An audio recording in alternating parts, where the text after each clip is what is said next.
11 সালে যখন পার্টি পাওয়ার আসে তখন আইপিএফ ছিল না, কংগ্রেসের সঙ্গে অ্যালায়েন্স করে দলে এসেছিলাম। কংগ্রেসকে চটানোটাও আমাদের ভুল হয়েছে, কিন্তু কে কার কথা শুনে। তারপর 14তেও আইপিএফ ছিল না, 16তেও আইপিএফ ছিল না, 1900ও আইপিএফ ছিল না। তাহলে আইপিএফকে প্রয়োজন হলো কেন?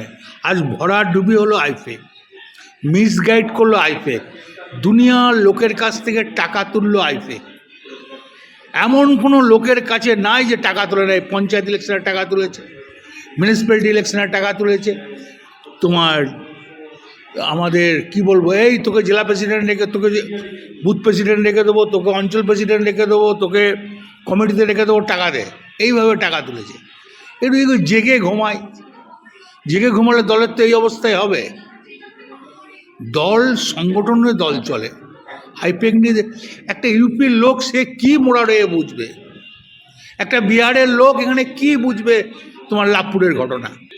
ওরা কিছু জানে না, পয়সা কামাতে এসেছিল। মমতা ব্যানার্জি একা হয়েছে, মমতা ব্যানার্জি একা হয়েছে, খারাপ লাগছে। কেন মমতা ব্যানার্জিকে ভালোবাসতাম আমি, কেন অনেকজনাই ভালোবাসতাম, কিন্তু মমতা ব্যানার্জি শেষ দিকে কার পাল্লায় পড়লো আমরা বুঝতে পারলাম না। যেমন এবারে যেমন আমাকে ভোটের দায়িত্ব দেয়নি, আপনারা জানেন নিশ্চয়। কোর কমিটির মিটিংয়ে বলছে আপনি ডাকলে, কোনো এমএলএ ডাকলে আপনি যাবেন। তাহলে আমার একবারই আমার ভোট করতে যাওয়ার দরকার কি আছে? ওই জন্য আমি এবারে সেরকম ভোট করি নাই। অনুব্রত মণ্ডলের রাজনীতি অবস্থান এর মধ্যে ঠিক আছে। সম্মান পেলে দল করবো, সম্মান না পেলে চুপচাপ থাকবো। সম্মান পেলে দল করবো, সম্মান না পেলে দল করবো।